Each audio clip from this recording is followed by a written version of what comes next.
This week in East Brunswick, our focus is sports, both for the outdoorsman and the athlete. For the sportsman, we'll visit a trout stocking at Farrington Lake with Conservation Officer Vic Romatowski.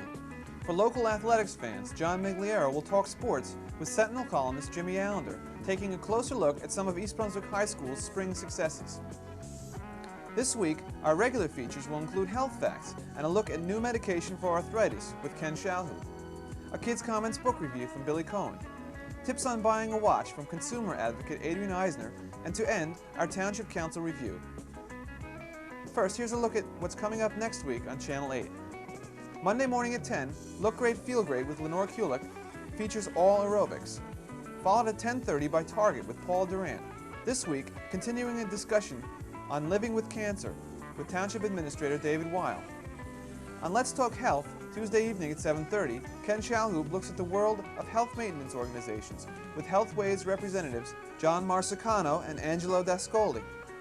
At 8 p.m., You and Your Money and host Paul Hansen will investigate real estate investment trusts with Art Ashoff. Then Wednesday at 7:30, Spotlight on Education visits a unique preschool class at the high school with host Superintendent of Schools Dr. Joseph Sweeney. And we'll be back next Thursday at 7 and 8 with more local news and information on This Week in East Brunswick. Now here's a look at the East Brunswick Library through the eyes of Daniel Sutan, Ross Kimball, and Daniel Armina. After what geophysical occurrence might you see Bishop's rings around the sun? After a volcanic eruption.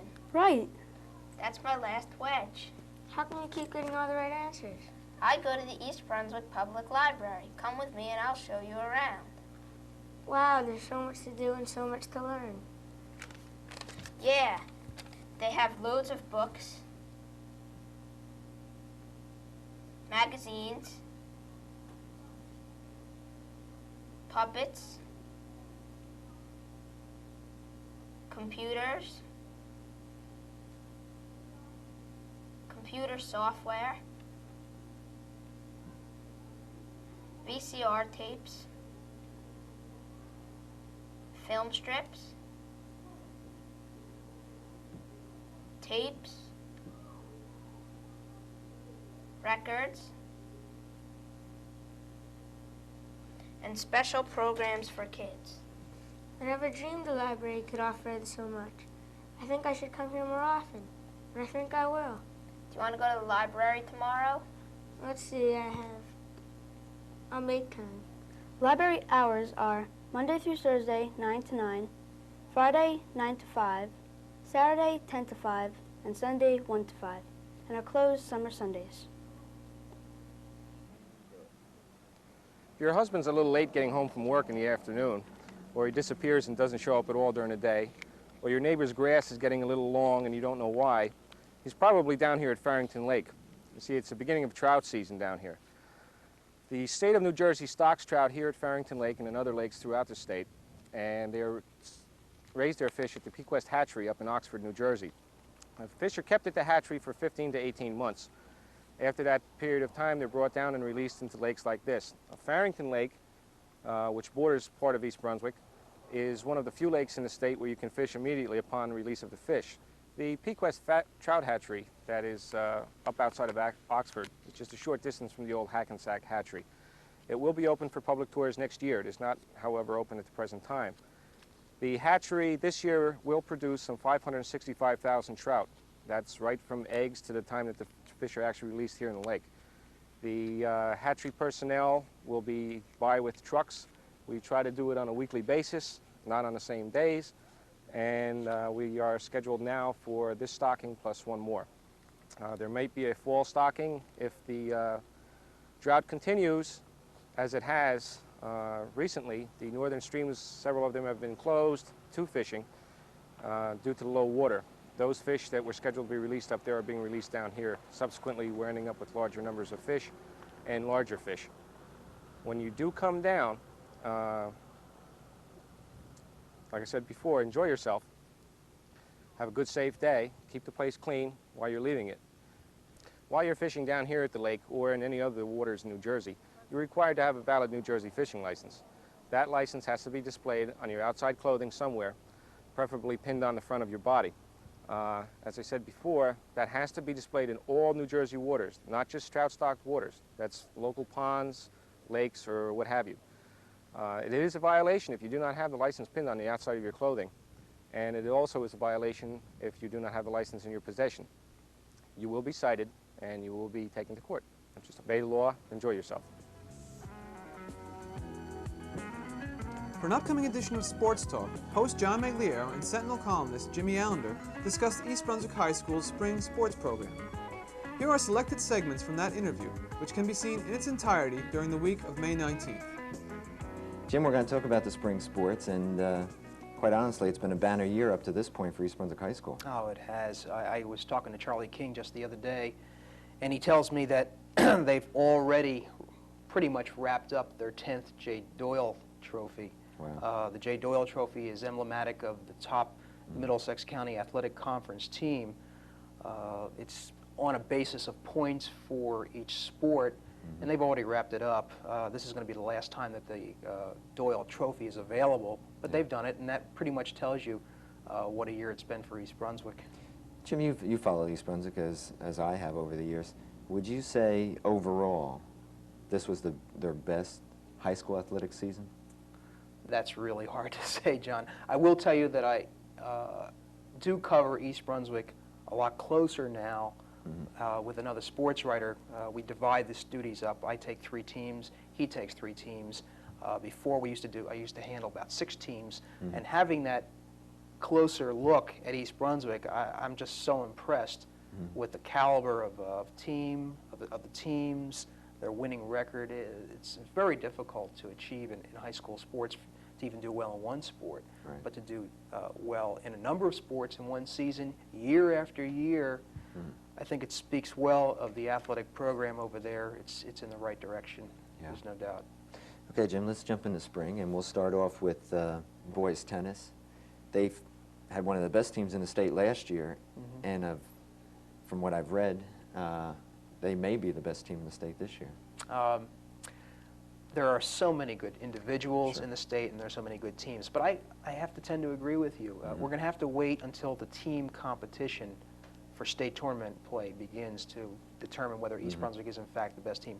One major publication, the New York Star-Ledger, has them currently ranked 5th. Okay.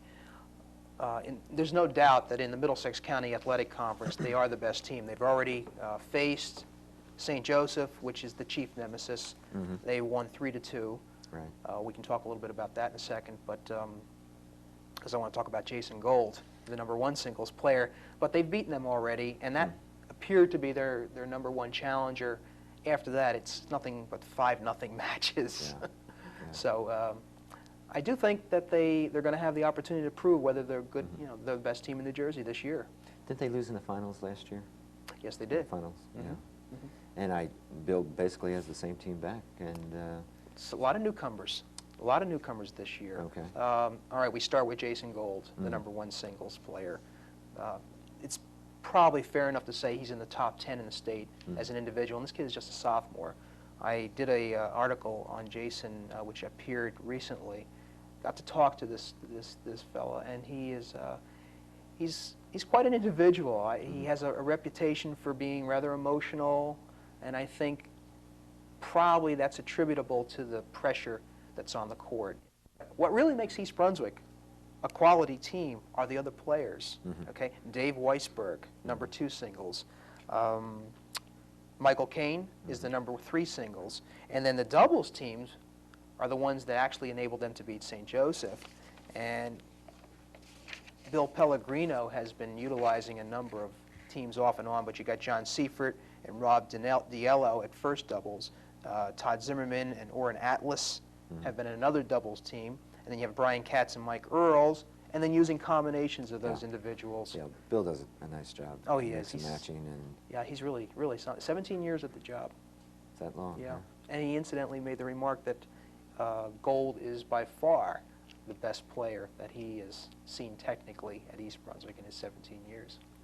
Jim, we go to the Cinders, or what used to be Cinders at East Brunswick. Not now anymore. They have probably one of the best track facilities in the state. Yes. And Harry Morris with the girls and Dud Ty with the boys in Right. track. How about Dud Ty?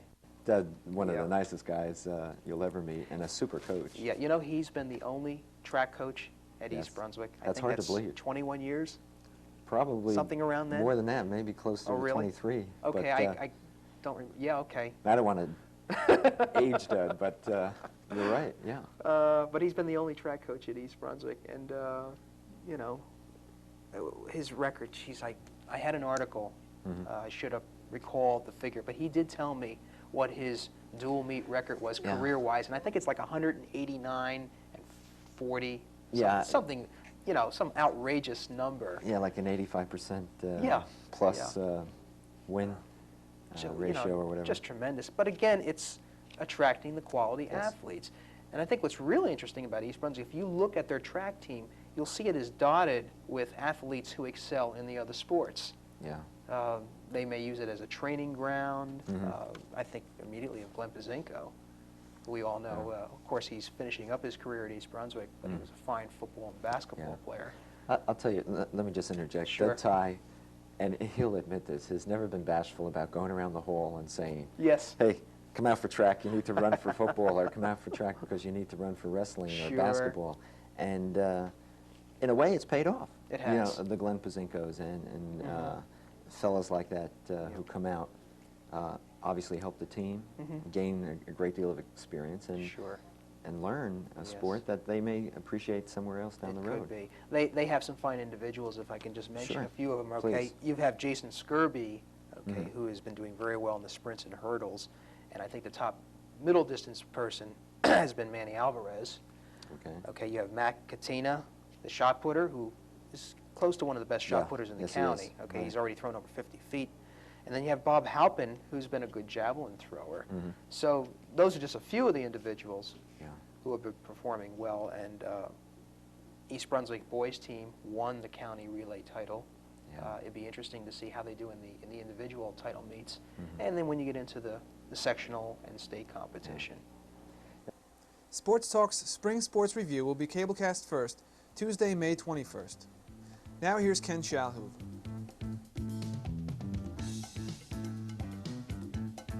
Indomethacin, a drug used for the treatment of arthritis, which is an anti-inflammatory drug, has just found a new use. It's been approved by the FDA for the use in closing the hole in the heart that the fetus has, which is used to reroute the blood away from the lungs before the baby is born. Now, this was a condition that, up until just the approval of this drug, had to be corrected with surgery. Well, it turns out that this drug, for some reason, I don't know how it works, but for some reason it closes the artery and prevents the need for surgery. The only problem is that the drug occasionally causes kidney damage, and unlike the surgical repair, it is not always successful. Nevertheless, it does avoid the trauma and expensive surgery, says Gene S. Kahn, a pediatric cardiologist at Johns Hopkins University in Baltimore, who expects that the drug will become a treatment of choice in the future. Again, an advancement in drug therapy that prevents surgery. Thanks for watching. See you next week.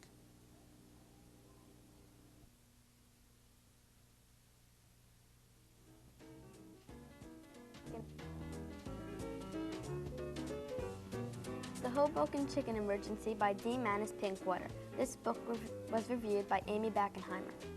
Arthur Bobrowick's family didn't like turkey, but they had one every Thanksgiving. Arthur's job was to buy the turkey. One year, though, the reservation for the turkey Arthur's father made was somehow misplaced. Arthur looked all over for a turkey, but all the turkeys in Hoboken had already been reserved or taken. Then, a week before Thanksgiving, when Arthur was about to give up looking for a turkey, he noticed a sign that said, Professor Mazzacci, inventor of the chicken system. Arthur rang the professor's doorbell and yelled, "Do you have a chicken for a large family?" After a few minutes of mysterious noises inside the house, 15-foot, 266-pound chicken was staring Arthur in the face. He brought it home with him, and rather than letting his family eat his new chicken, he kept her as a pet and named her Henrietta. Henrietta became a nuisance, and Arthur's parents insisted that Arthur take her back. After Arthur returned Henrietta, the silence of the night was broken by the loud sound of clucking all over Hoboken, New Jersey. Arthur realized that Henrietta must have escaped and was disturbing the peace. Read about the efforts of Anthony De Palma and Dr. Sue to Catch Henrietta. This story is entertaining and easily readable. Kids from 3rd to 9th grade will like this funny book.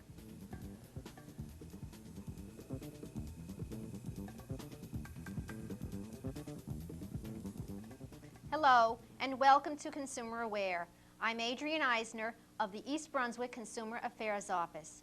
Today we're going to be talking about purchasing a watch. Whether you are buying a watch to last a lifetime or a year, you probably will be able to choose more easily if you understand some descriptive terms that are used in the industry. Watches fall into two categories, mechanical and electronic. Mechanical watches with hour and minute hands and a winding stem have been around for about 5 centuries. The newer battery-powered electronic watches are either analogs with the conventional face or digitals with a small window through which time is shown in number form. With watch prices ranging from as little as $3.99 to over $1,000, obviously price will be an important consideration. After that, appearance, guarantees of accuracy, and ease of maintenance will also be important. When shopping for a battery-powered watch, keep in mind that you will have to buy a new battery costing from $5 to $10 about once a year. Frequency of replacement depends on the quality of the battery and also the demands made on the watch from special features such as a calendar.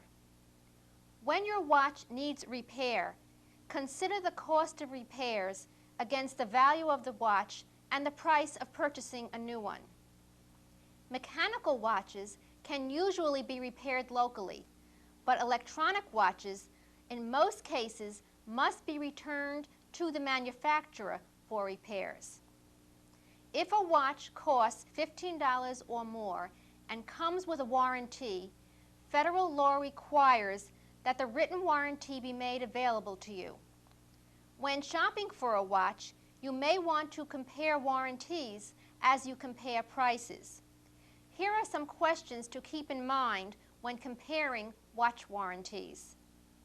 What parts and repair problems are covered by the warranty and what are excluded?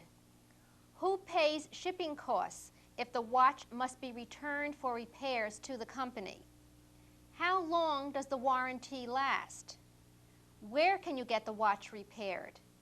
What will the company do if the watch fails and it cannot be repaired? What are the conditions or limitations on the warranty? For example, some warranties may not cover replacement of the watch crystal or the case. Be cautious about buying watches from people who approach you on the street. Counterfeit copies of expensive watches are often sold this way. Counterfeit goods are unauthorized imitations of well-known brands, and in most cases of much lesser quality. If you have any questions about the purchase of a watch or any other purchase that you are planning to make and would like more information, please contact us at the East Brunswick Consumer Affairs Office. We're in the office in the Municipal Building Monday through Friday, 9 a.m. until 5 p.m. Our telephone number is 390-6954. Thank you for joining me on Consumer Aware. At Monday's agenda session, the Township Council said that they would support the administration's original plan for the realignment of Riders Lane, which would bisect the Carriage Square development, but have the least impact on other Riders Lane properties. Councilman Mike Baker said this has been the toughest decision he's had to make since being elected, but that what's best for the town is what has to be done. Other council members agreed. The council will vote on the plan at next Monday's action meeting. Also at this past Monday's meeting, Director of Planning and Community Development, William Tanner, gave a presentation on capital improvements in the Old Bridge Historic District. And what we are trying to do is install brick for, it's called Bomacron, which is a brick-like substance, on Main Street, connecting to, down Emerson Street to the new Shagner Park, park down here, down to River Road, we've got an extension down here, some trees extending back, because we'll connect to Rutgers Place, and that sidewalk network will also then extend to the museum parcel. And the same treatment on the museum parcel with the same material, either brick or the Gomacron substance. Plantings, lighting, I believe 1 or 2 benches on museum property, and there is a separate, under the Green Acres loan, all that is covered. What we would need is, the only thing missing really is the curbing, which amounts to some $35,000, and we're suggesting we take that out of the road program at this point. Tanner also said that if everything goes according to plan, they hope to have a ribbon cutting by the end of the summer. That's all for this week. Thanks for watching.